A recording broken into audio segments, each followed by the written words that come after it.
자, 시험의 목적은 뭐다? 우리가 공부한 것들을 한 번 더 리뷰하는 데 의미가 있는 겁니다. 그러니까 너무 성적에 부담 갖지 마시고 시험을 쳐주셨으면 좋겠습니다. 자, 아카데미 시험 문제 옆에다가 이름을 써주시고요. 1번부터 한번 보도록 하겠습니다. 요한복음이 쓰여진 시기와 장소는 어디인가요? 그러니까 시기는 대략을 쓰면 돼요. 그러니까 뭐 몇 년 정도 이렇게 그러니까 뭐 서술형으로 써도 돼요. 뭐 요한이 어디에서 어느 정도 시기에, 장소는 어디에서 어느 교회를 심우할 때 이렇게 쓰시면 되겠죠, 그죠? 그다음 2번 요한의 아버지와 형제 이름을 쓰세요. 요한의 아버지, 이 아버지 이름을 써야지만 돼요. 왜냐하면 요한이 워낙에 흔한 이름이기 때문에. 침례 요한도 있고 그 베드로의 아버지 이름도 요한이죠, 그죠? 그래서 이 아버지의 이름을 써야 되고 형제 이름을 써보세요. 세 번째, 요한의 품성이 우레 아들이란 별명에서 그리스도를 가장 닮은 사람으로 변화된 이유는 무엇일까요? 이건 서술형입니다. 한번 생각해 써보세요. 오늘 우리의 성정이 우레 아들과 같은 그런 성정이라면 우리는 어떻게 하면 그리스도를 가장 닮은 사람으로 변화될 수 있을지 한번 생각해 보시면서 한번 적어보세요. 4번, 요한복음의 기록 목적은 우리에게 무엇을 믿고 무엇을 얻게 하려 함인가요?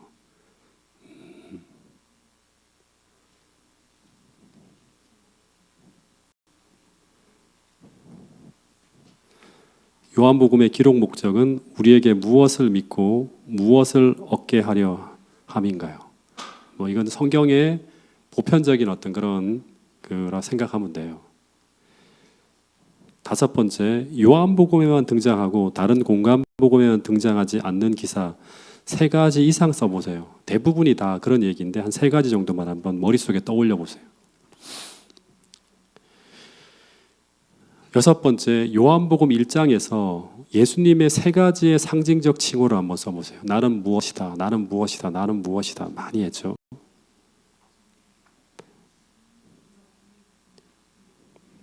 그 다음 7번, 예수님은 온 우주에도 관심이 있지만 오늘 나 한 사람, 한 개인의 삶에 대해서도 관심이 있다는 것을 보여주기 위해서 요한복음에는 예수님과 개인적인 만남에 대한 이야기가 많이 등장합니다.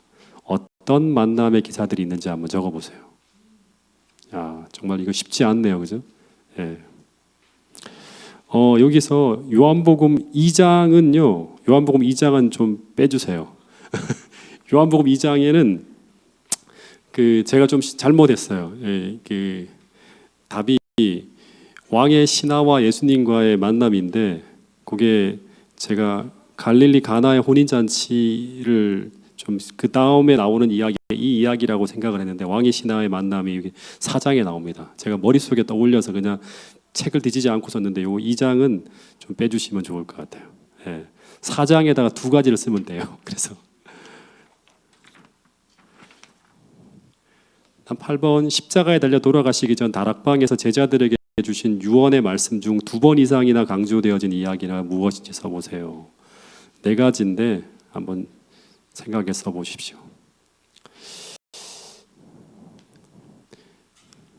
요한복음은 예수님은 스스로를 어떻게 정의하셨나요? 요한복음에 나오는 예수님의 자기 정의를 한번 써보세요. 자기 정의. 6번 문제는요, 예수님의 3가지 상징적 칭호예요. 여기 자기 정의고. 다음에 10번, 태능교회에 꼭 계셔야 하는 예수님은 어떤 예수님일까요? 조금 어려운데 예수님의 여러 모습 중에 자기 정의를 하시면서 말씀하신 여러 가지 모습 중에서 한 가지를 좀 생각해서 한번 써보시면 좋을 것 같아요. 11번, 지금 현재 나에게 필요한 예수님은 어떤 예수님일까요? 좀 깊은 묵상이 필요한 그런 건데 시험 문제로 답을 쓰기에는 조금 시간이 짧을 수 있는데 한번 생각해 보시면 좋을 것 같습니다.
자, 채점하겠습니다.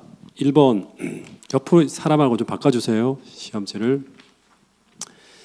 자, 1번 요한복음이 쓰여진 시기와 장소는 어디인가요? 자, 시기는 AD 98년부터 거의 100년 사이 그 요한이 마지막 사역지인 에베소에서 요한복음을 썼습니다. 예. 자, 그 다음에 요한의 아버지와 형제의 이름을 써보세요. 아버지는 누구? 세베대입니다. 세베대. 그 다음에 형제의 이름은 야고보입니다.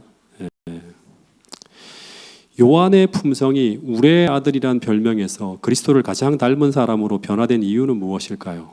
자, 한번 이거를 서술형으로 어느 분이 좀 기가 막히게 한번 대답을 좀 해주세요.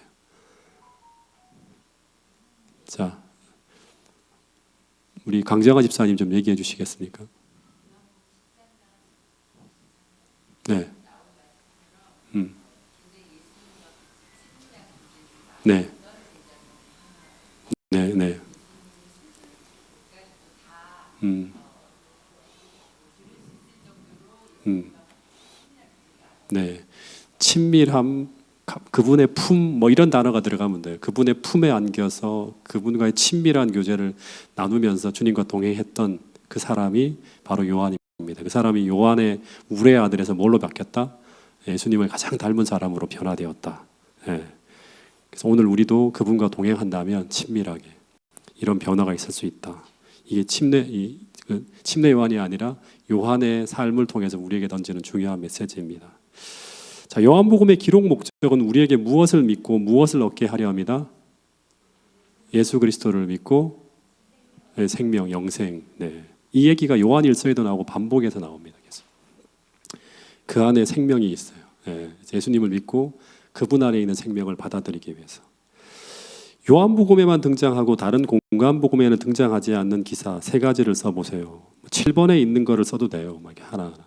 자, 한번 얘기해 볼까요? 요한복음에만 있고 다른 복음서에 없는 거. 가나의 혼인잔치, 니고데모, 사마리아 우물가의 여인, 38년 된 병자 이야기 뭐 다입니다. 아사로가 죽었다 살아나오는 이야기. 그 중에 3가지만 이상만 쓰면 맞은 겁니다. 그 다음 요한복음 1장에서 예수님의 3가지의 상징적 칭후. 자, 말씀, 그 다음에 세상 죄를 지고 간 어린 양, 그 다음에 구원의 사닥다리. 네. 그 다음에 7번, 예수님은 온 우주에도 관심이 있지만 오늘 나 한 사람인 한 개인의 삶에 대해서도 관심이 있다고 하는 걸 보여주기 위해 요한복음에는 예수님이 개인적인 사람들과의 만남 이야기가 많이 등장합니다. 쫓아가시죠, 주님이. 그 기사들은 요한복음 2장에는 빼고요. 3장에는 니고데모, 4장에는 사마리아 우물가의 여인, 5장에는 38년 된 중풍병자, 9장, 8장에는 누구와의 만남이죠? 8장에는 가늠하다가 가늠한 여인. 9장에는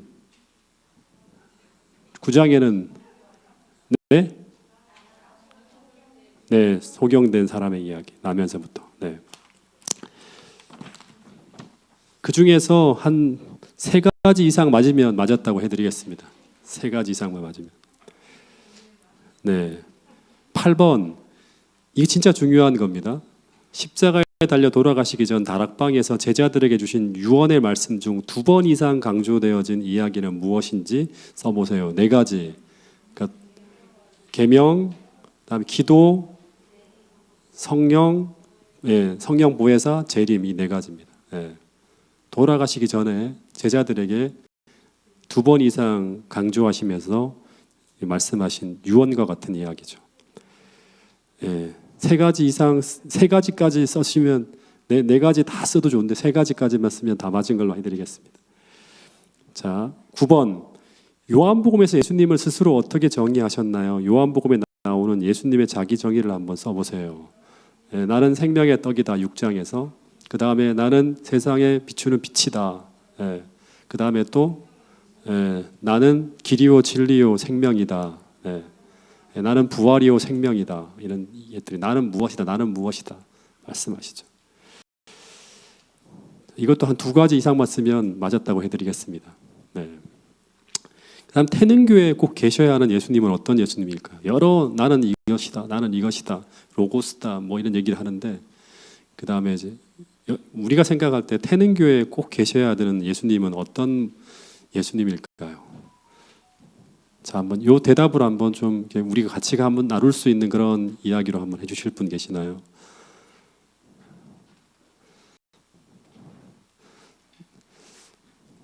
문스택 장로님 한번 말씀해 주시겠습니까?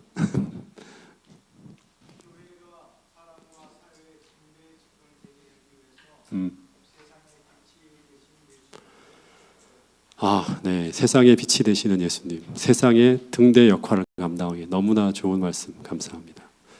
우리 또 한 분, 우리 그 앞에 한경희 집사님.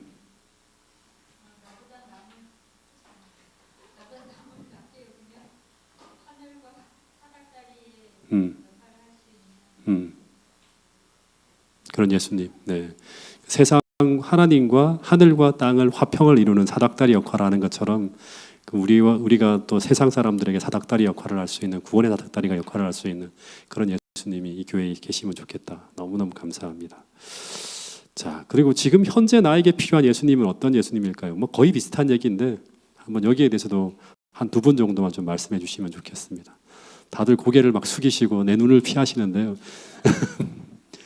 윤진숙 집사님.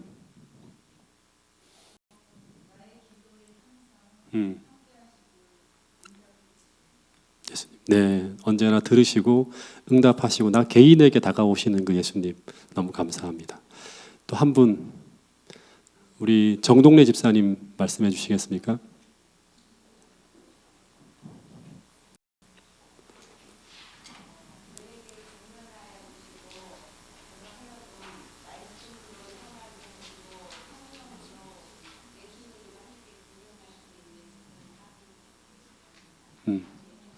네, 그런 친밀한 예수님, 그런 친밀한 예수님. 네, 감사합니다. 네, 자, 어쨌든 귀한 또 이런 말씀들을 나눠주셔서 감사하고요.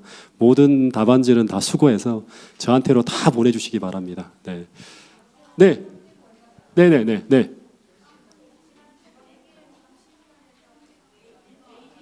네, 네, 1번. 90에서 100.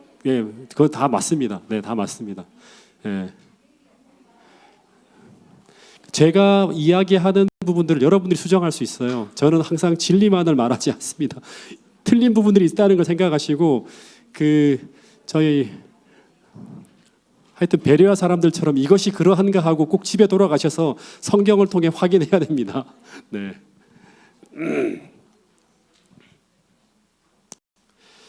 자, 오늘 이야기는 오늘부터 한 2번에서 3번 정도까지 아마 할 것 같아요. 예수님 이야기를. 오늘부터 하는 이야기들은 좀 잘 들으시면 좋을 것 같아요. 예수님의 이야기를 우리가 지금 사복음서를 통해서 여러 가지 모습으로 묘사된 예수님의 이야기 또 사건들을 오늘은 시간 순서로 쫙 통합 정리하는 거예요. 통합 정리해서 쭉 하는 그런 시간을 가질 텐데 이거는 되게 중요합니다. 그래서 이 이야기가 어떤 과정을 통해서 어떤 배경을 통해서 우리에게 왔는지를 생각할 수 있는 그런 부분이기 때문에 오늘 시간들은 조금 힘드시더라도 졸지 않고 힘들게 안 나갈 거예요. 졸지 않고 좀 잘 들으시면 좋을 것 같아요. 오늘은 니고데모 이야기까지가 오늘 일부로 좀 진행이 될 것 같습니다. 예수님은 일반적으로 사람들이 이제 생각하는 태어나는 것처럼 그렇게 태어난 존재가 아니에요. 우리는 태어나고 싶어서 태어난 사람이 아니죠. 그죠?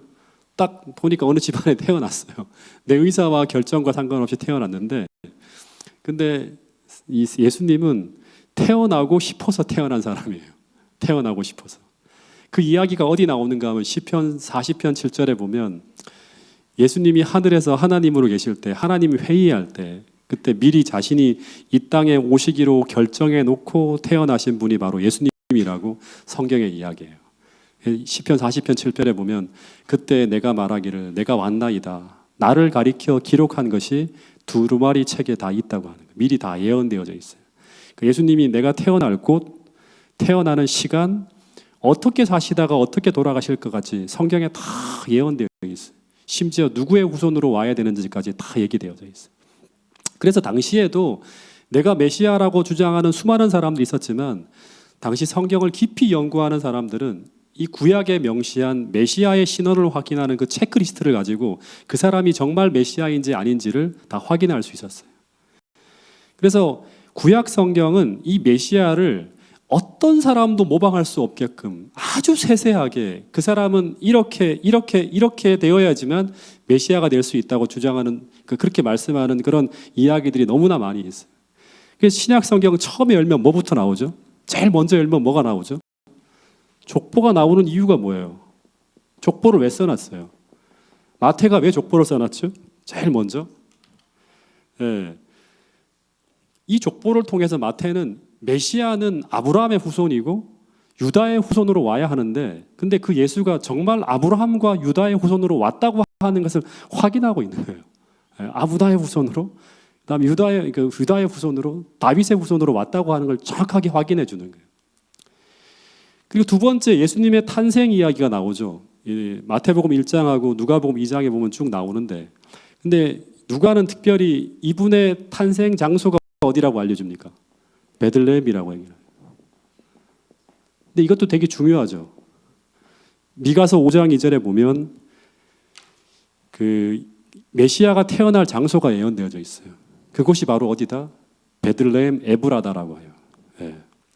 근데 이 기사는 이 탄생 장소에 대한 예언이 예수 그리스도의 탄생을 통해 성취되었음을 알려주고 있는 거예요.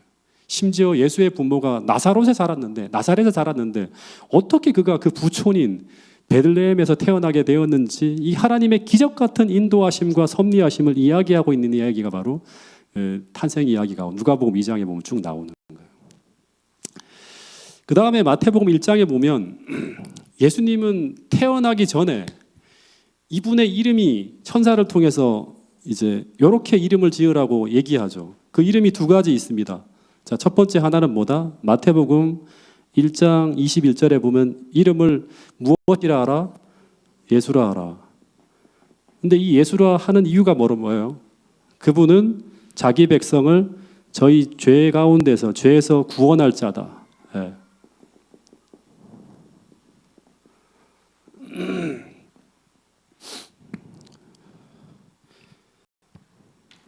어떻게 보면 이 두 가지 이름 중에 이 첫 번째 이름과 두 번째 이름이 성경 전체 예수님 이야기의 전체를 요약하는 거예요. 예. 예수님은 이 땅에 오신 이유가 뭐다? 우리를 죄로부터 구원하기 위해 오셨다고 하는 거예요. 그래서 그분의 최고의 관심사는 우리의 불행의 근본적인 원인인 우리의 죄 문제를 해결하는 것이 그분의 최고의 관심이에요. 예. 우리의 건강 문제, 우리의 다른 어떤 문제보다도 제일 중요한 게 죄 문제를 해결하는 거예요. 제가 자주 말하지만 복음서에서도 이것이 그대로 반영되어져 있어요. 이 복음서의 포커스는 예수님의 탄생도 아니고 그분의 생애도 아니고 복음서의 대부분을 차지하며 비중 있게 다루는 부분은 바로 뭐다? 예수님의 십자가라고 하는 거예요. 이게 같이 연관되는 거예요. 이 고난 주간이 어떤 복음서는 절반, 어떤 복음서는 3분의 2까지 다루고 있는 책도 있는데 이 누가복음이 그렇죠. 근데 이것이 바로 그분이 이 땅에 오신 이유가 그분이 십자가를 통해서 우리의 죄 문제를 해결하기 위해 오셨음을 알려주는 의미 있는 구성이 바로 이제 이 복음서의 구성을 통해서도 우리가 알 수 있는 거예요. 예. 또 하나의 이름이 바로 뭐다? 마태복음 1장 23절에 보면 그 이름이 뭐다? 임마누엘이다 하는 거예요. 예. 근데 임마누엘이라는 이름의 뜻은 뭐예요? 하나님이 우리와 함께 계시다.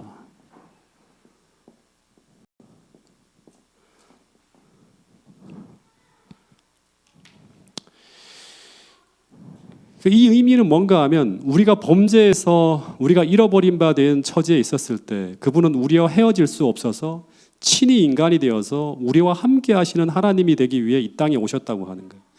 그 이야기가 사복음서를 통해 쭉 이야기되고 있는 주제예요. 우리가 죄로부터 우리를 구원하기 위해 구원자가 되시고 우리와 함께 계시는 하나님이 되기 위해서 그 하나님께서 이 땅에 오신 이야기가 바로 뭔가 하면 이 사복음서의 이야기라고 하는 거예요. 이 두 가지 이름이 복음서에서 쭉 이어지는 이 굉장히 중요한 주제 중에 하나다. 이 스토리를 가지고 사복음서가 구성되어졌다 생각하면 돼요. 어쨌든 이제 이 이야기를 듣고 이제 마리아가 임신을 하고 그 다음에 10달이 지난 후에 그 다음에 예수님이 태어나시는데 근데 중요한 거 예수님이 태어났을 때 이분을 알아본 분 영접한 거죠. 예수의 탄생을 영접한 무리가 아주 소수인데요. 예수님을 영접한 무리가 아주 소수인데 딱 네 부류가 나와요. 이야기가 초림 당시에 그분의 초림을 알아보고 영접한 네 부류의 사람이 있어요. 첫 번째 사람은 마태복음 2장에 보면 이방인이에요. 유대인이 아니에요. 누구죠? 네, 동방 박사예요. 네.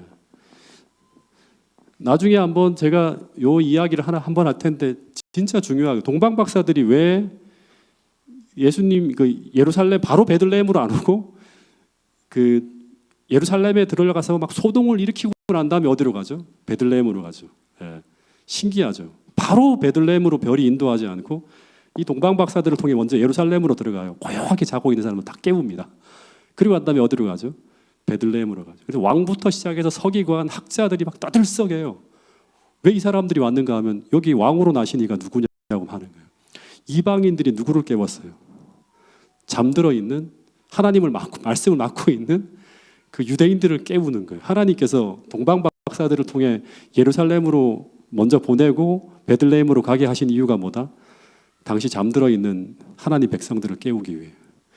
오늘 이럴 수도 있을까요? 우리가 잠들어 있으면 일요일 교회 사람들이 예수의 재림이 임박했다고 막 하면서 우리가 가지고 있는 기별들을 전하는 이런 일들이 벌어질 수 있을까요?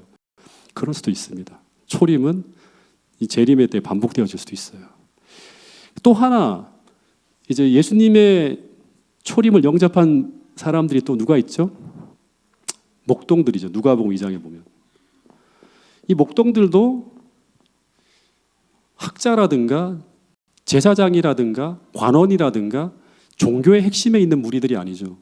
아주 가난한 사람들이에요. 예. 아주 가난한 사람들이. 예. 어떻게 보면 복음에서 멀리 떨어져 있을 것 같은 그런 사람들인데 이 사람들이 예수님의 초림을 영접합니다. 예. 그 다음에 또 예수님 초림 당시에 그분의 초림을 알아본 무리 중에 또 어떤 사람들이 있는가 하면 그 다음에는 성전에서 40일이 지난 후에요. 예수님이 이제 그 당시에 그 율법을 따라서 성전에 봉헌되기 위해서 태어난 지 40일이 지난 후에요. 성전에 딱 갔는데 예수님의 아기 예수를 알아본 사람이 있었죠. 누군가 하면 성전에서 기도하면서 그분의 초림을 기다리던 시므온이라고 하는 사람이에요. 이 사람이 제사장인지 레위인인지는 정확하게 모르지만 성전에서 계속 그분의 오심을 기다렸던 사람이에요. 누가복음 2장에 보면 이 사람에 대해서 어떤 그 묘사가 있는가 하면 그 위에 성령이 함께 머물렀더라는 그런 표현이 있어요. 그 다음에 또 한 사람이 있는데 누구다? 선지자죠. 여선지자 안나라고 하는 사람이 있어요. 이 사람도 주님을 알아봅니다. 마리아에게 막 예언을 하죠. 그러니까 다양한 계층, 이방인, 가난한 사람, 성전 근처에 있는 사람, 심지어 선지자까지 다양한 계층의 사람들인데 이 사람이 어디 있든지 심지어 제사장이 아니더라도 이방인이라도 다 어떻게 돼요? 빛을 쫓아서 살아가는 사람들은 전부 다 어떻게 한다? 주님을 영접할 수 있다. 소수지만 보여주고 있습니다. 어쨌든 이 네 부류의 사람들의 특징을 좀 한 가지만 좀 생각해 보면 첫 번째는 뭐냐 그러면 이들은 특징이 뭘까요? 이 네 부류의 사람들의 공통적인 특징을 한번 묶어보면 어떤 게 있을까요? 하나로 묶을 수 있는 거. 이 네 부류의 사람들의 특징을 제가 시대의 소망을 연구해보고 성경을 연구해 특징은 공통적인 특징은 뭔가 하면 이들은 전부 다 그분을 소망하며 기다렸다고 하는 거예요. 기도하며 기다렸다고 하는 거예요. 목동들도 밤마다 그분의 오심을 소망하며 기다렸고 시므온도 이스라엘의 위로를 기다리며 살아가고 있었고 여선지자 안나도 성전을 떠나지 아니하면서 주야로 그분의 출임을 기도하며 기다렸어요. 전부 다. 마찬가지로 재림을 준비하는 오늘 우리들도 그분의 오심을 고대하며 기다리는 사람이어야 돼요. 그리고 그분의 오심을 기도하며 있는 사람이어야 돼요. 가끔씩 태능교회 어떤 분들과 좀 이야기하면 이분은 정말로 그 시므온처럼 또 여선지자 안나처럼 주님을 정말 기다리는 분이라고 하는 느낌이 들 때가 있어요. 어떤 분들하고 이야기하면. 여러분 기다리지 않으면 우리는 주님의 재림을 영접할 수가 없습니다. 근데 어떤 사람들이 주님의 오심을 기다리게 될까요? 어떤 사람들이 주님의 오심을 기다리게 될까요? 아주 간단하잖아요. 어떤 사람들이 기다려요? 어떤 사람들이 계명을 지키죠? 사랑하는 사람이에요. 사랑하는 사람. 주님을 정말 사랑하게 되면 주님의 오심을 기다리겠죠. 사랑하는 사람만이 그분의 오심을 기다립니다. 사랑하는 사람들에게 하나님은 인을 쳐요. 아시겠습니까? 그러니까 오늘 정말 우리가 주님을 사랑한다면 그분의 오심을 소망하며 기다리게 될 것이고 그 기다리는 사람들에게 하나님은 어떻게 하신다? 당신의 오실 때를 알려주시고 그걸 위해 준비하게 하신다고 하는 거예요.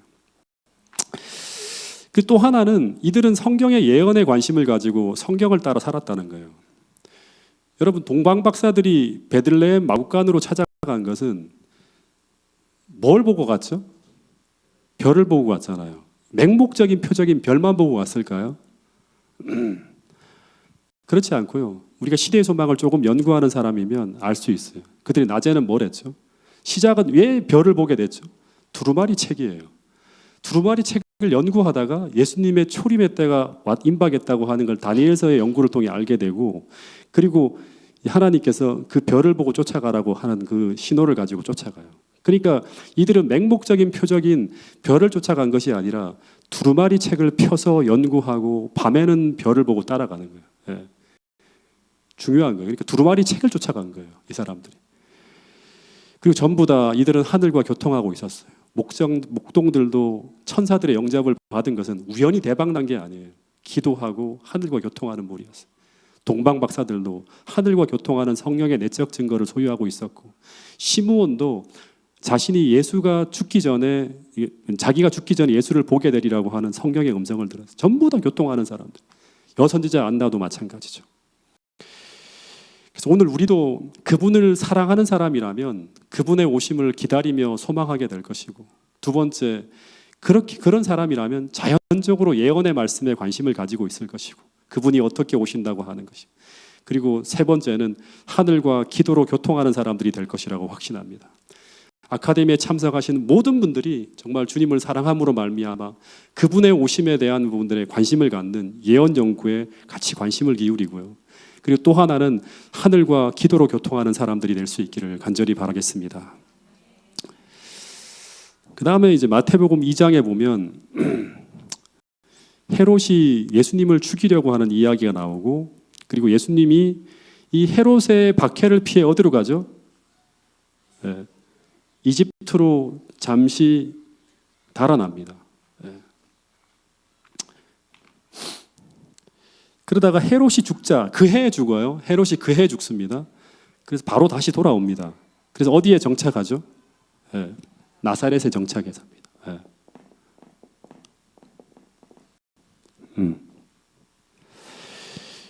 근데 이제 예수님이 나사렛에 정착해 사는데, 근데 예수님의 어린 시절에 대한 이야기가 딱 한 번 성경에 나옵니다. 딱 한 번. 어린 시절에 대한 이야기가. 근데 예수님 몇 살 때? 12살 때. 그때 예수님이 이제 유월절을 지키러 성전에 갔다가 자신의 사명을 처음 깨닫게 되는 이야기가 나와요. 그 이야기가 누가복음 2장에 실려 있는데, 근데 이 12살 때 유월절에 참여해서 예수님께서 무엇을 처음으로 깨닫게 되었을까요? 이때 한번 생각해 보세요. 그 어린 양의 제물이 쫙 드려지는 것을 보면서 예수님은 그때 처음으로 무엇을 깨닫게 되죠? 저 제물이 누구를 가리킨다? 자기를 가리킨다는 걸 깨닫게 돼요. 그래서 예수님이 이때부터, 이 12세 때예요. 이때부터 자신이 이 땅에서의 사명이 죄를 짊어지고 죽는 어린 양처럼 자신의 사명이 세상 죄를 지고 가는 그 피 묻은 십자가의 길이 자신이 걸어가야 될 길이라고 하는 것을 처음으로 깨닫게 돼요. 이 12살의 어린 나이에 그 무거운 사명을 이렇게 깨닫게 돼요. 이때부터 예수님의 등에 뭐가 올려진다? 십자가가 올려지는 거예요. 그리고 이 문제를 가지고 성전에서 학자들과 토론하며 이야기합니다. 그때 그 대학자들이 깜짝 놀란다고 하는 얘기예요. 이 어린 꼬맹이가 우리가 생각하지 못한 그런 관점, 메시아에 대한 새로운 관점을 이때 막 얘기를 하는 거예요. 그래서 아마 이사야 53장에 고난당하시는 메시아에 대한 이야기를 막 디베이트하면서 막 이제 이 사람들에게 알려주는 그런 얘기를 하죠. 근데 그때 예수의 부모가 예수님을 잃어버리고 난 후에 3일 길을 헤맨 후에 돌아와서 예수님을 만나자마자 한 얘기가 뭐예요? 얘야, 네가 어찌하여 여기 있느냐 하면서 막 책망했을 때, 그때 예수님이 하신 이야기가 뭐죠? 이 얘기 듣고 당황하죠, 마리아가. 무슨 얘기를 해요? 어찌하여 나를 찾았나고 하는 거예요. 내가 어디 있어야 할 줄을, 내 아버지 집에 있어야 할 줄을 알지 못하셨나이까 하는 그런 얘기를 해요. 그러면서 이 이야기는 이제 자신의 아버지가 누구다? 하늘 아버지임을 정확하게 깨닫고 던진 이야기예요. 그리고 아무 말도 없이 집에까지 돌아갔다고 하는 그런 이야기가 나오죠. 어쨌든 예수님이 이때부터 시작해서 AD 27년까지, 예수님의 나이 30세 때까지 성경에서는 거의 몇 년이에요? 그러면 10년, 18년 정도의 이야기가 침묵입니다. 아무런 얘기가 나오지 않아요. 그러니까 청소년기, 청년기, 이 어린 시절에 대한 이야기를 완전히 침묵하면서 쭉 지나갑니다. 그러니까 이게 무슨 말을 하는가 하면, 예수님이 어린 시절과 청소년기, 청년기는 어떻게 살았다? 특별하게 뭐 할 얘기가 없어요. 기적이 벌어지거나 한 게 없어요. 어떻게 살았다? 평범하게 살아왔다고 하는 거예요. 이게 시대소망의 이야기예요. 그러니까 우리 동네 친구 같은 모습으로, 동네 아재 청년 같은 그런 모습으로, 야 예수야 하면 이렇게 나오는 거예요. 그러니까 이렇게 아주 평범하게 살아왔어요. 목공소에서 뭐가 필요해? 그러니까 예수 형 뭐 좀 갖다 줘 하면 들고 가서 갖다 주고 하면서 이렇게 평범하게 살아가는 거예요. 단지 하나 특별한 것이 있다면 어떤 게 있을까요? 단지 하나 특별한 것이 있다면, 예수님은 지나칠 정도로 어땠다? 착했어요. 정말 착했어요. 그러니까 선한 품성, 그리고 아주 엄격할 정도로 원칙에 입각하게 사는 사람. 그래서 그런 이야기가 투쟁의 시절이라고 하는 얘기 보면 쭉 나오죠. 그 외에 선한 품성과 아주 진짜 지나칠 정도로 하나님 말씀에 진실하고 정직하게 살아가려고 했던 것, 동물 하나까지도 아주 그 고통에서 마음의 어떤 그런 힘든 마음들을 표현할 정도로 그렇게 착한 모습 외에는 특별한 게 없다고 하는 거예요. 그게 예수님의 이 어린 시절의 모습이, 기적이 나타났다든가, 뭐 천자문을 완전히 막 그 뭐 한 번에 다 뗐다든가, 뭐 하여튼 뭐 기하학을 다 공부했다, 이런 뭐 얘기 하나도 없어요. 신비주의적인 모습 하나도 없어요. 예. 근데 예수님이 때가 찼을 때, 그때 침례 요한의 사역이 예수님이 이제 30세가 됐을 때죠. 예. 침례 요한이 예수님보다 6개월 먼저 시작합니다. 6개월 먼저 침례 요한이 등장해서 이제 유대와 예루살렘 전체를 막 떠들썩하게 막 할 때 예수님이 AD 27년 어느 봄날에 이걸 딱 보고 알아봅니다. 아, 하나님이 나를 부르시는구나 하면서 알아보고 예수님이 어떻게 하는가 하면 부모님께 인사를 드리고 이제 짐을 싸서 어디로 가는가, 나사렛을 떠나서 침례 요한이 침례를 베푸는 요단강으로 딱 가세요. 이 갈릴리 나사렛 동네에서 유대 베단이라고 하는 그 이제 요단강 근처까지 거리가 한 3일 정도 길 정도 된다고 합니다. 그리고 거기 가서 침례 요한에게 침례를 받으십니다. 그러자 성령이 비둘기같이 쫙 임해요. 이 성령이 비둘기같이 임한다고 하는 건 뭐냐? 그럼 왕이 취임할 때 어떻게 한다? 기름을 붓죠. 관여하는 것과 같이 이제 왕으로 취임하는 거예요. 그때 하늘 아버지의 음성이 들려와요. 이는 내 사랑하는 아들이요 내 기뻐하는 자라고 하는 음성을 들으면서 예수님이 왕으로서 등극하고 공생애가 시작되어져요. 그럼 이제 한번 좀 정리를 해야겠죠. 침례를 받고 난 다음에 이제 예수님이 공생애가 시작되는데 침례를 받고 난 다음에 이제 어디로 가죠? 요단강에서 침례를 받았어요. 그 다음에 어디로 가시죠? 침례를 받고 난 다음에 어디로 가죠? 광야로 갑니다. 광야에 뭐하러 가죠? 시험 받으러 갔다고 하면 큰일 납니다. 시험 받으러 가시지 않아요. 시험을 자체하지 않아요. 뭐하러 가죠? 이제 왕이 됐잖아요. 공생의 사역을 해야 되는데 자기 힘으로 안 돼요. 이 유대 백성들을 깨우고 이들에게 천국을 선포하고 이 사람들을 구원해야 되는 엄청난 사명이 있어요. 그리고 내 십자가가 헛되이 되면 안 돼요.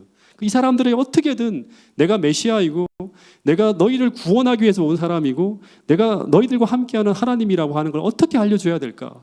이거를 막 고민하면서 예수님이 어떻게 할까요? 기도하러 가신 거예요. 그러니까 우리는 사명을 받으면요, 이 침례 공생애가 시작되잖아요. 그럼 바로 사역지로 가는 게 아니라 뭐부터 한다? 기도하는 거예요. 능력을 구하는. 그래서 금식하며 40일 동안 기도하는데, 근데 여기에 누가 온 거예요? 사단이 이걸 방해하기 위해서 시험을 가지고 온 거예요. 그 시험을 받으신 것이 광야에 시험 받으러 갔다 오면 안 돼요. 광야로 가신 것은 기도하러 가신 거예요. 기도하러 간 거예요.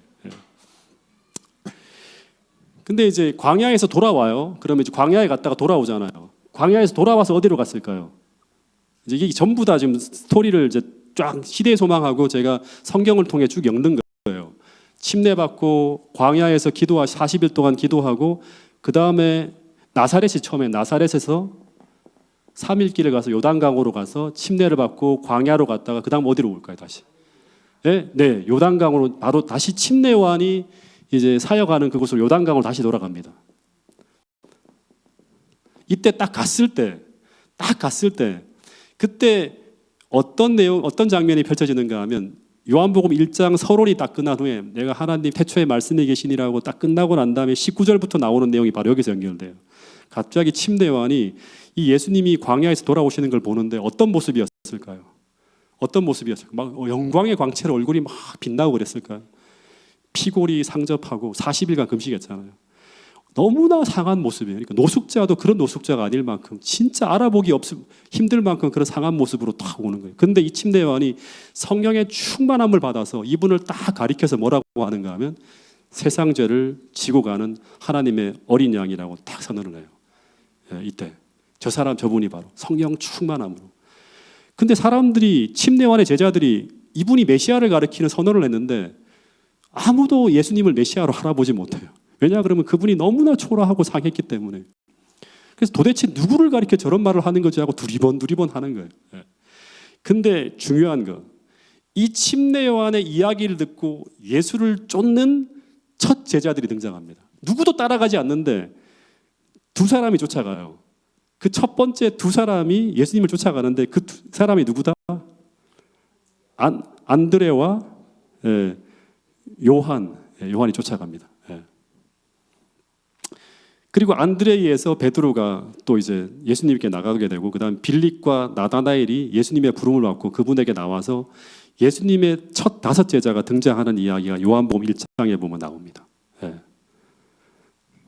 그래서 처음부터 12제자가 등장하는 것이 아니에요. 처음에는 5제자가 부름을 받고 등장했다고 하는 걸 기억해야 됩니다. 예. 근데 이 예수님의 첫 번째 5제자들의 특징은 바로 뭔가 하면 첫 번째는 전부 예수님의 초림을 예비하기 위해서 보내심을 받은 선지자인 이 침례 요한을 선지자로 믿고 그를 따르고 신뢰했던 이 침례 요한의 제자들이 예수님의 첫 제자가 됐다고 하는 게 진짜 중요한 포인트예요. 예. 침례 요한은 누구다? 주의 초림을 예비하기 위해 보냄을 받은 이 말라기서 성경에 예언되어진 선지 엘리야예요. 예. 그러니까 예수님이 메시아가 등장하기 위해 반드시 누가 먼저 온다? 선지 엘리야가 온다고 말라기에 예언되어져 있는 거예요. 그래서 이 말라기서에서 예언한 주에 앞서서 보내심을 받은 선지 엘리야로 침례 요한의 기별을 믿고 받아들인 사람들이 누구를 영접할 수 있다? 그리스도의 초림을 영접할 수 있다고 하는 공식이에요. 예. 근데 역사는 어떻게 된다? 반복되어진다고 하는 거예요. 주님의 재림 시에도 이 주의 오실 길을 예비하는 선지 엘리야가 먼저 어떻게 한다? 등장한다. 그리고 그 기별을 받아들인 사람들이 주의 재림 시에 주의 재림을 영접하게 된다. 이걸 우리 기억해야 돼요. 예. 근데 이 선지 엘리야로서 주의 오실 길을 예비할 사람들이 누구다?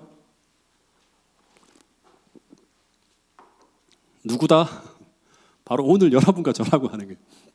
엘리야의 심정과 사명을 가지고 세상에 가서 주의 오실 길이 주님 오신다고 침례 요한처럼 세상에 전해야 될 사람들이 누구다? 바로 우리예요. 우리가 그 일을 위해서 사명을 가지고 이 세워진 교회가 이 교회라고 하는 거예요. 여러분 이걸 아셔야 돼요. 네. 어쨌든 구체적인 부분들은 제가 다니엘 계시록을 공부할 때 이 부분들을 더 공부하게 될 것입니다. 어쨌든 침례 요한이 이분이 세상 죄를 지고 가는 하나님의 어린 양 메시아라고 선언을 했는데 이 선언을 탁 듣고 난 후에 예수님이 이 요단강에서 뭘 했을까요? 내가 메시아예요. 사람들에게 어떻게 할까요? 이제 나는 메시아로서 세상을 어떻게 할 것입니다라고 막 브리핑을 하고 발표를 하고 막 이벤트를 하고 이적을 베풀고 막 그래야지만 되는데 요단강에서 뭐 했을까요? 그 선언을 듣고 난 후에 시대소망이 보면 나와요. 뭘 했죠? 특별한 이벤트가 벌어지지 않고 제자들과 더불어서 계속 이야기만 해요. 대화만 나누는 거예요. 이렇게. 한 사람 한 사람과 더불어 조용하게 대화하면 침례 요한이 답답하게 내가 선언을 했는데 뭔가 이벤트가 만들어져야 되는데 그냥 아무런 별다른 게 없이 그냥 이야기만 계속하는 거예요. 제자들 만나 더불어 대화하고 이야기하면서 그렇게 보냈다고 답답하게 막 이제 보내는 거예요. 저분이 진짜 메시아가 맞을까? 메시아라고 뭔가 이벤트가 만들어져야 되는데 그렇게 보냈다고 하는 이야기가 나옵니다. 그래서 메시아의 신원을 입증하는 막 특별한 이벤트가 이적이 벌어지지 않았기 때문에 당시 예수를 쫓는 사람들은 극소수였다고 하는 거예요. 근데 어쨌든 이 5명이 예수님과 의기투합해서 이 요단강에서 이제 어디로 갑니까? 이제 유대 요단강에서 어디로 가죠? 어디로 가는가 하면 갈릴리로 갑니다. 예. 이들의 고향인 갈릴리로 돌아가는데 여기 이 길에 예수님과 그 5 제자가 함께 동행을 합니다. 6명이 쭉 가는 거예요. 근데 한번 상상을 해보면 메시아라고 하는 예수는 어떤 모습이죠? 40일 동안 금식을 해서 아주 깡마른 병자 같은 모습이고 그리고 예수님을 추종하는 추종자들이 이제 따라오는데 전부 다 어떤 사람이에요? 학자나 뭐 제사장이나 이런 사람이 하나도 없고 갈릴리 어부들, 배움이 없는 불황무식한 어떤 어부들이 5명이 쫓아가는 거예요. 근데 이들이 함께 의기투합해서 뭐를 이루기 위해서 출발한 거예요? 하나님 나라를 이루기 위해 막 동행을 하는데 앞으로 이들을 통해서 세상을 바꿀 위대한 운동이 일어나게 되고 이들이 그 운동의 중심 인물이 될 것이라고 하는 것을 당시에는 아무도 상상할 수 없었다고 하는 거예요. 근데 오늘 우리도 마찬가지일까요? 오늘 우리도 주님과 뜻을 합해서 그분과 동행하는 사람들만 될 수 있다면 주님은 우리를 위해 우리를 통해서 무엇을 한다? 미래에 주의 오실 길을 예비하는 세상 역사를 바꿀 주역으로 여러분과 저를 사용할 수 있다고 하는 게 바로 이 이야기를 통해서 우리에게 던지는 아주 중요한 메시지라고 하는 거예요. 그것을 위해서 우리는 공부를 하는 것이고 그것을 위해서 우리는 작은 교회 사역을 하는 것이고 그것을 위해서 우리는 이런 일들을 하고 있다고 하는 사실을 기억해야 돼요. 그냥 우리끼리 모여서 뭘 하는 게 아니라 재림 준비, 주의 오실 길을 예비하는 그 이를 위해서 선교 중심으로 가야 되고 말씀 중심으로 가야 되고 작은 교회를 건강하게 세워야 된다고 하는 것입니다. 이 일에 거룩한 부르심을 받고 있는 사람들이 우리 함께 아카데미 사역에 같이 동참하고 공부하는 여러분과 저라는 사실을 꼭 기억할 수 있게 되기를 간절히 바라겠습니다. 어쨌든 예수님이 이들을 데리고 갈릴리로 가는데 갈릴리에 어디로 가죠? 가나라고 하는 동네로 갑니다. 네.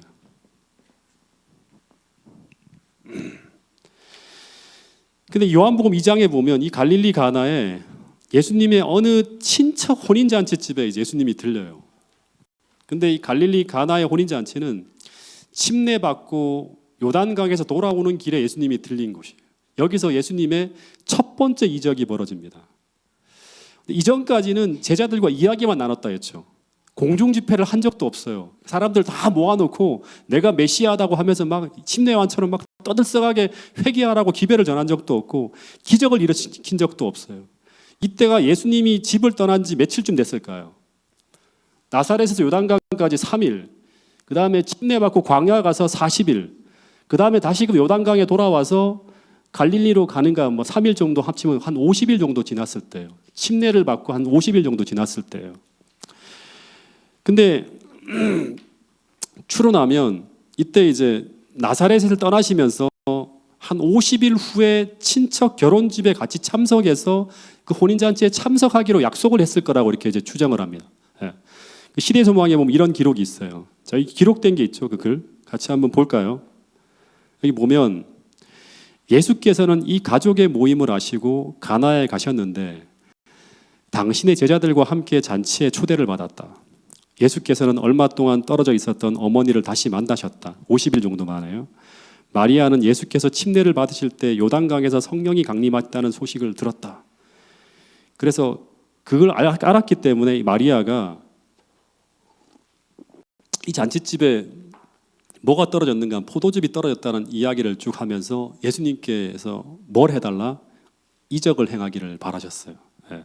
근데 예수님이 뭐라고 하죠? 중요한 말, 때가 이르지 않았다. 근데 때가 이르지 않았는데 어떻게 하죠? 그 마리아의 요청을 받아들여서 어떻게 하죠? 물로 포도즙을 만드는 이적을 베푸십니다.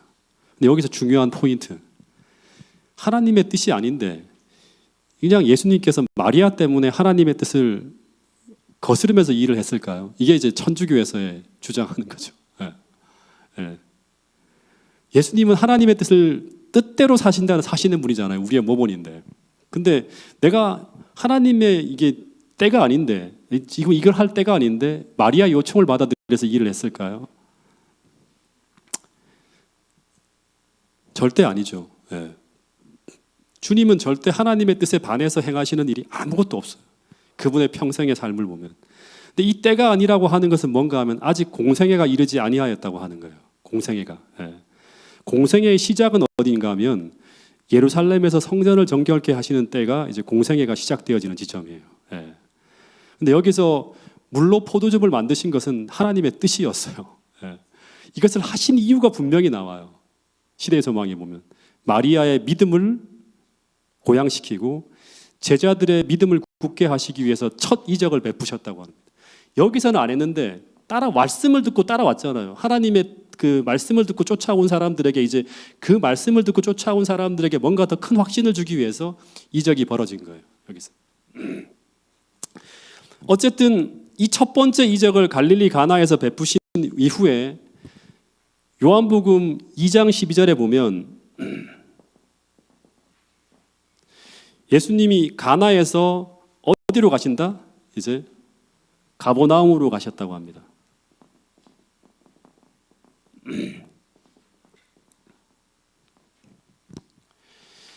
근데 이 가버나움은 좀 우리가 주목해야 될 장소예요. 한번 물어볼게요. 가버나움은 뭐고, 가나는 뭐고, 갈릴리는 뭐고, 나사렛은 뭐예요?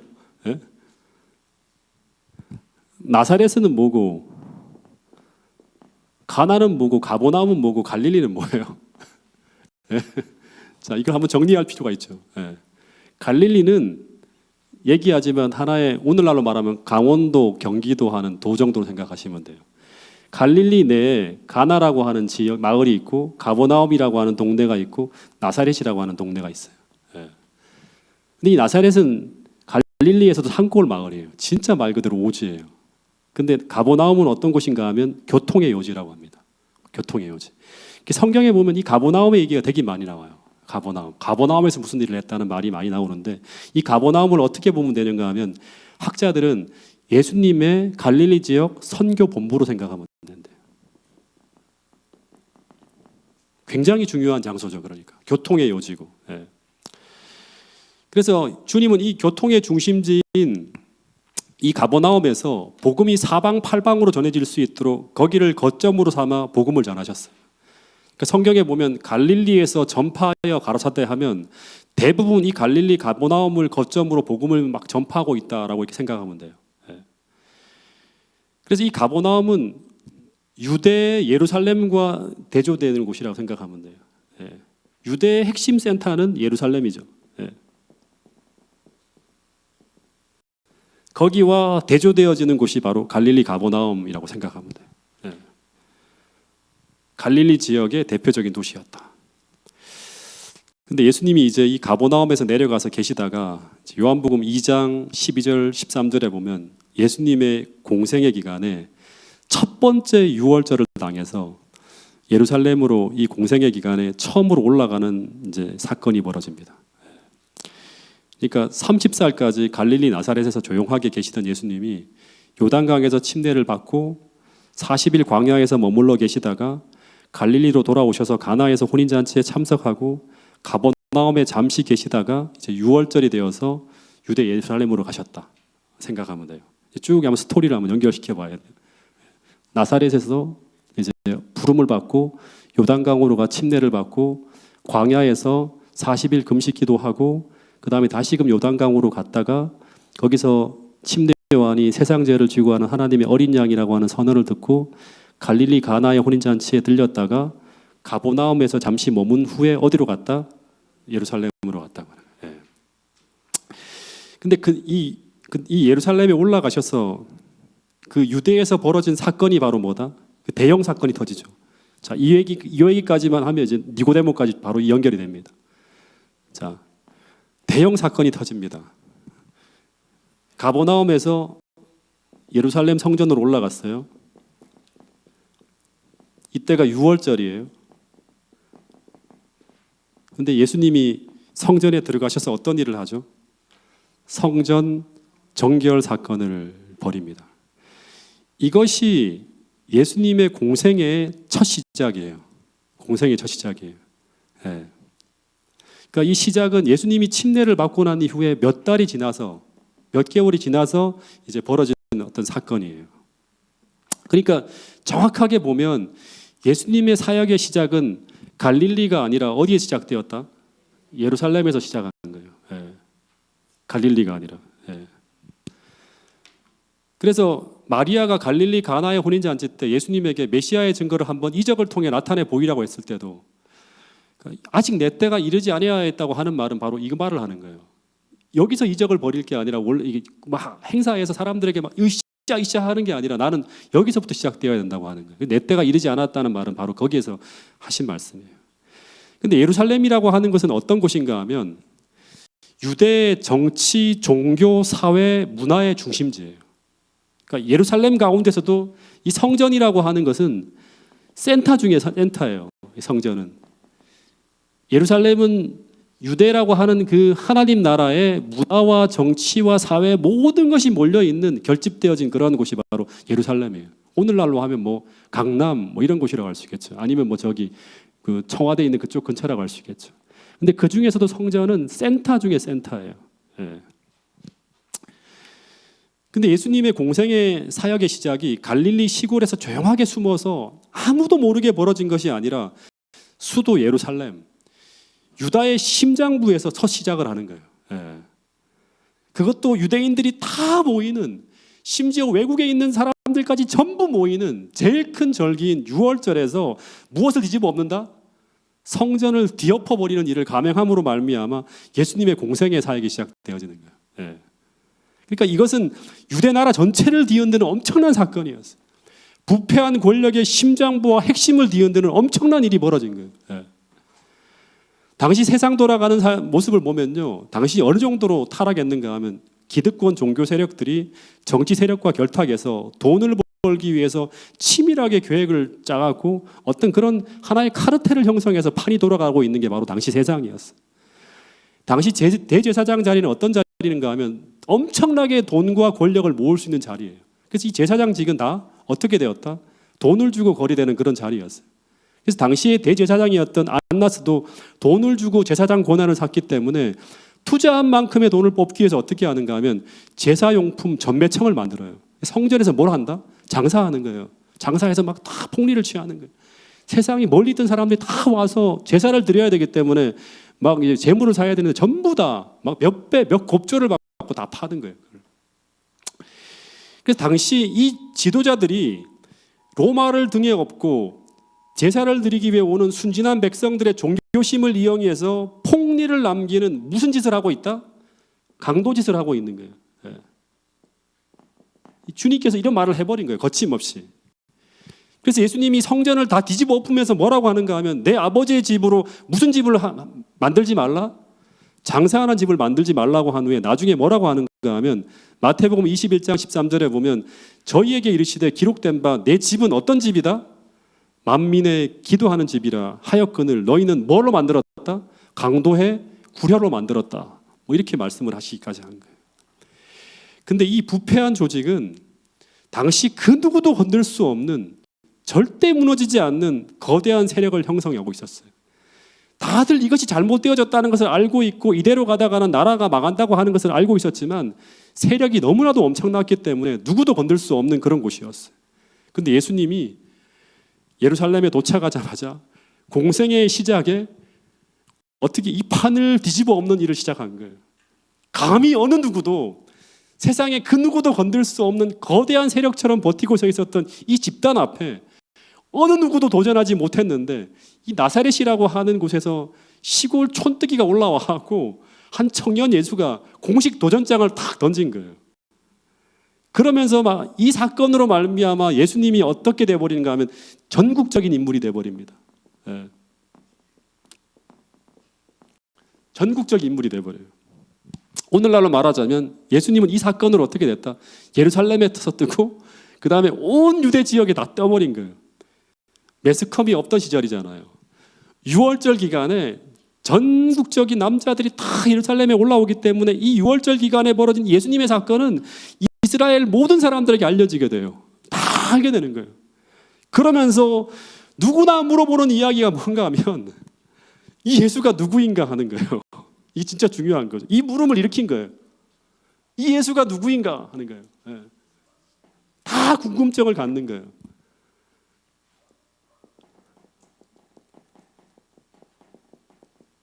그러니까 마지막 때 우리도 마찬가지예요. 재림교회가 어떤 교회인가? 저 사람들이 누구인가라고 하는 의문을 불러일으키게 만드는 그런 역사가 펼쳐져야 돼요. 예. 예. 이 예수가 누구인가? 밥상머리에서 이 주제가 뭔가 하면 예수가 누구인가? 이게 계속 질문인 거예요.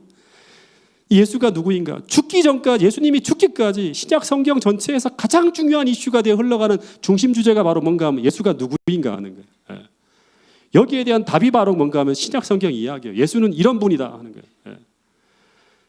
예수님은 이런 분이라고. 그분이 이런 일을 하기 위해 이 땅에 오신 하나님의 아들 메시아라고 하는 걸 쭉 얘기하는 거예요. 성전의 주인이시다. 그래서 뒤집어 엎어버린 거예요. 예. 그래서 이 성전 성결 사건을 통해서 예수님이 과연 누구인가라고 하는 궁금증 때문에 이 예수를 찾아온 첫 번째 인물이 있죠. 여기까지 오늘 할 거예요. 예. 이 예수가 도대체 누구이지? 하면서 이 궁금증 때문에 예수를 찾아온 사람이 있는데 그 사람이 바로 누구다? 니고데모예요. 니고데모의 유일한 궁금증은 뭔가 하면 거듭남이 아니었어요. 예. 거듭남에 대한, 나는 거듭났기 때문에 거듭남이 아니었어요. 예. 원래 그는 이 예수란 사람이 누구인가를 확인하기 위해서 그 밤에 찾아온 거예요. 그가 정말 하나님이 보내신 자 메시아 그리스도인가? 다시 말해 그가 이 나라를 그리고 우리를 나를 통치할 왕인가? 정말 저렇게 초라한 사람, 갈릴리 출신 아니야. 나사렛 동네 출신의 배움이 없는 저런 자가 과연 메시아가 될 수 있는가? 저런 초라한 사람이. 그 근거가 과연 성경에 있는가? 이런 궁금증을 가지고 그걸 해결하기 위해 예수님을 찾아온 거예요. 근데 주님은 이 물음을 가지고 찾아온 니고데모에게 무슨 말을 하죠? 진짜 중요한 말을 하죠. 예, 예, 예. 그것을 알기 위해서는 먼저 어떤 일이 너희 안에 벌어져야 된다? 거듭나는 일이 너 안에 벌어져야 된다고 하는 거예요. 그래야지만 너와 내가 그 문제에 관한 대화가 가능하다고 하는 거예요. 진짜 중요한 이야기죠. 우리가 어떤 하나님에 대한 길을 가고 있는 사람이라고 하면 제일 중요한 게 뭐냐 그러면 어떻게 그 길을 가는가 이런 것들보다 중요한 게 뭐냐 그러면 내가 하나님과 먼저 코드가 맞춰야 돼. 예. 우리가 하나님의 사업을 하려고 하는 그런 사람, 의지를 가지고 있는 사람들이라고 하면 제일 먼저 우리 안에 무엇이 이루어져야 되는가? 거듭남이 이루어져야 되는 거예요.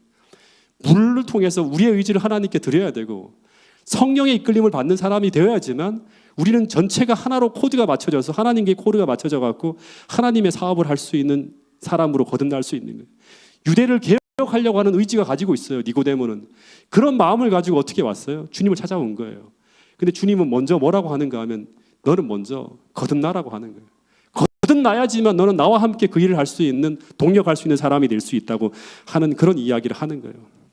즉 나와 더불어 아무리 지식적으로 내 사명을 설명한다 하더라도 그것은 너에게 아무런 도움이 안 된다고 하는 거예요. 이게 신의 소망이 나온 얘기잖아요. 그리고 절대 아무리 내가 그런 얘기를 한다 하더라도 너는 하나님 나라를 볼 수도 없어 지금. 그리고 하나님 나라에 들어갈 수도 없다고 하는 거예요. 너와 나는 다른 세계에 살고 있다고 하는 거예요. 그래서 먼저 어떻게 알아? 물과 성령으로 거듭나는 일부터 먼저 너희 안에 일어나야 된다고 말씀하신 거예요. 근데 이 이야기는 성경 전체를 타고 흘러가는 정말 중요한 중심 주제가 되는 거예요. 예. 여러분, 예수님이 던진 기별이 바로 뭐죠? 회개하라, 천국이 가까워왔다고 하는 거예요. 그 천국에 들어갈 수 있는 사람은 어떤 사람이다? 니고데모에게 던진 그 이야기 속에 답이 있는 거예요. 물과 성령으로 거듭나야 된다고 하는 거예요. 오늘 우리가 같은 방향을 바라보며 대화하기 위해서는 우리는 성령이 우리를 이끄시는 사람들이 되어야 한다고 하는 거예요. 그렇지 않으면 우리는 같은 곳을 볼 수가 없다고 하는 거예요. 물과 성령으로 매일매일 거듭나야 된다고 하는 거예요. 물은 또다시 말하지만 자아의 죽음을 매일같이 고백하는 것이고 오늘도 내가 아니라 성령께서 나를 이끄시는 삶을 살아가기로 매일매일 고백한 사람들이 바로 어떤 사람들인가 하면 우리 안에 천국이 임해서 천국을 보고 있는 사람이고 내 안에 계신 그리스도께서 나를 이끄시고 있는 사람이라고 하는 거예요. 그 사람들이 바로 예수님께서 이 땅에 세우시고자 하시는 그 하늘 나라를 이루기 위해서 함께 동참할 수 있는 사람이라고 하는 거예요.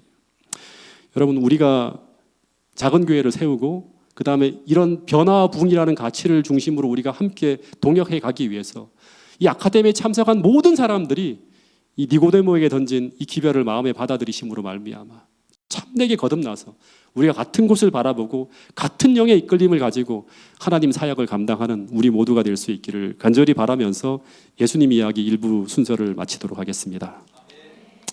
질문 있으면 하시기 바랍니다.